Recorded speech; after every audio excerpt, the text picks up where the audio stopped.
Well, adventurers, it is already time to undo last week's video. That's right, on day one of the remaster, we got day one Errata, and as covered by a couple channels like How It's Played and Bad Luck Gamer, the new death and dying conditions and how they interact with wounded that I covered in last week's video, well, they're already undone. And I guess this is a small example of why I am sometimes a bit hesitant to learn new things. I kind of like to wait until the dust is settled, learn things once. And in this case, well, I learned Death, Dying, and Wounded the wrong way, as I covered in my last video, and then learned it the right way, and then learned it the new way, and, well, now it's just back to the right way. And the local disaster tour guide had a pretty decently long video that I would kind of sum up as being how to handle change, specifically with the remaster. And I think I echo a lot of the sentiments in that video, especially those about how actually impressive it is that Paizo was able to pull off the remaster. And yes, even though there is some day one errata, that's to be expected with the amount of change they sort of were forced to make.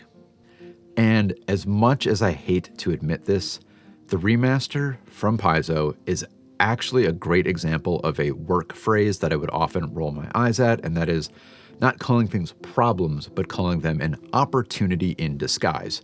That is to say, when you are faced with a tough situation, as Paizo was in this case, they really did have to change their content or start paying additional fees, as far as I understand. I'm not a lawyer, but they were able to take that potentially company-ending problem and, well, organize around it. I'm sure it was awful. I'm sure it was so much work on their part, but they were able to turn it around, get this remastered edition out, break away from those old licensing rules, and create a better game in the process.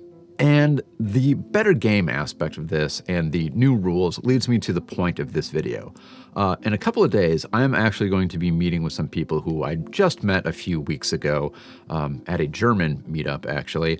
But we're going to be going over Pathfinder 2nd Edition. I kind of mentioned that I played the game, and they all kind of were like, oh yeah, I've been meaning to pick that up. I maybe have the old rule book, or I played once with friends, and I was like, well, I will absolutely teach you how to play this game. So we're going to do that. We're going to go meet and spend a few hours just talking about the mechanics of the game.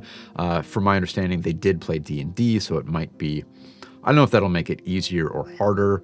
Sometimes legacy system knowledge helps, sometimes it hurts, but we'll see.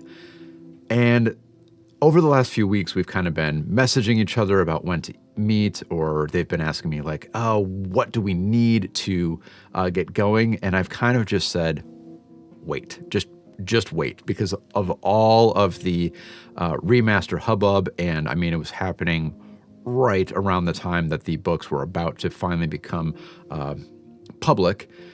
And I was just kind of saying, you know, I don't know how much of what I know now is going to change in a week necessarily. So just hold on a little bit. And I'm glad I said that. Otherwise, I would have explained to them a bunch of things, a bunch of important things like death and dying, and then needed to call them back this week and say, we need another session because I need to teach you all of those things again. So really my point here is we've got the remaster. We've got the remaster errata, the day one errata. The dust has officially settled now. Anything you need to know is cleared up. Paizo has proven themselves to be really capable and adaptable in what I'm sure was an awfully stressful situation.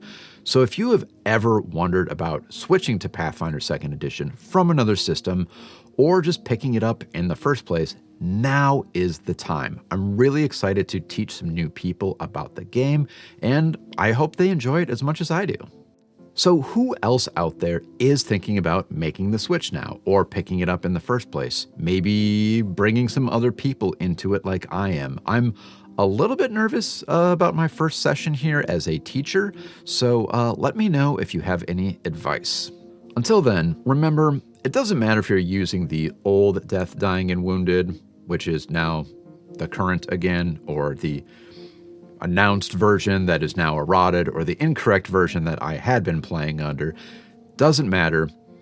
Regardless of all that, when your cleric goes for their big 3-action heal that they think is going to heal the entire party and turn the encounter around, they're absolutely going to roll a 1 on that d8, and the only thing that will drown out the sounds of your anguish will be the sounds of your GM cackling in delight.